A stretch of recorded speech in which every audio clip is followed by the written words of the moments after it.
anbiya'i wal mursalin wa ala alihi wa sahbihi ajma'in. Amma ba'd. Baiklah, saya tidak akan memperpanjang mukadimah lagi.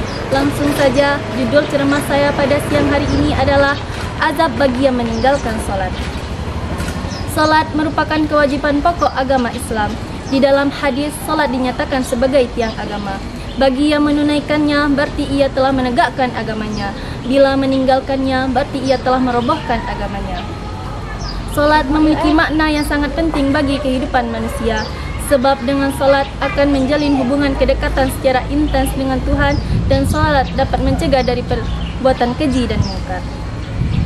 Bagi orang yang meninggalkan dan tidak menunaikan salat, maka mendapatkan siksa yang pedih.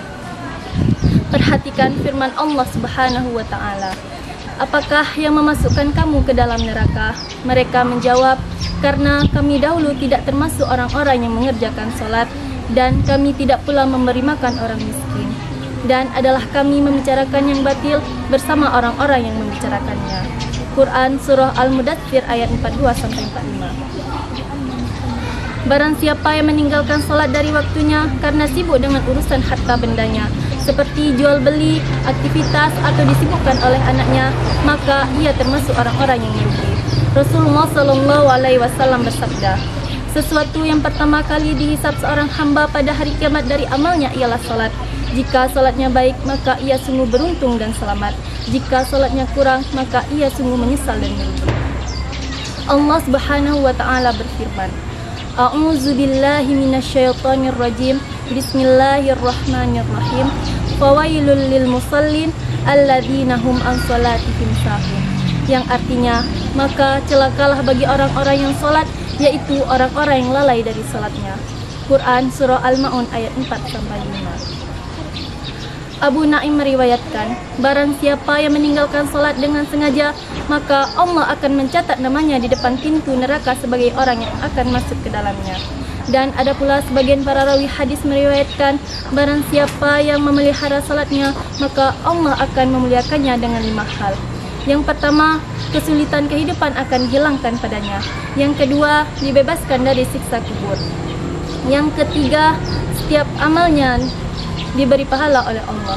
Dan yang keempat, melewati sirat bagaikan kecepatan petir. Dan yang kelima adalah dimasukkan surga tanpa hisab. Sementara bagi orang-orang yang menghina dan meremehkan salat, maka Allah akan menyiksanya dengan 15 macam siksa.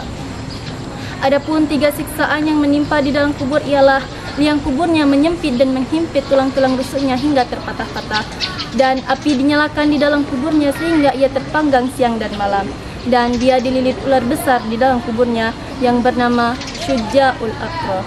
Kedua matanya dari api, kuku-kukunya dari besi, panjang kukunya sepanjang perjalanan sehari. Ia berkata pada si mayit, aku adalah Syuja'ul Aqra. Suaranya seperti petir yang menyambar-nyambar. Ia berkata, aku diperintahkan Tuhanku untuk memukulmu karena kamu menyia-nyiakan salat subuh hingga matahari terbit. Dan aku juga memukulmu karena kamu menyia-nyiakan salat zuhur hingga datang waktu asar. Dan aku juga memukulmu karena kamu menyia-nyiakan salat asar hingga datang waktu maghrib. Dan aku juga memukulmu karena kamu menyia-nyiakan salat maghrib hingga datang waktu isya. Dan aku juga memukulmu karena kamu menyia-nyiakan salat isya hingga datang waktu fajar. Dan ular itu memukulnya dengan 1 kali pukulan.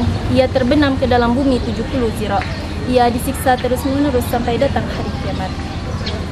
Mengakhiri ceramah saya pada siang hari ini, semoga kita diberikan rahmat dan hidayahnya, dan semoga kita senantiasa memelihara salat kita dengan baik. Demikianlah yang dapat saya sampaikan, kurang lebihnya saya mohon maaf. Wabillahi taufiq wal hidayah. Wassalamualaikum warahmatullahi wabarakatuh.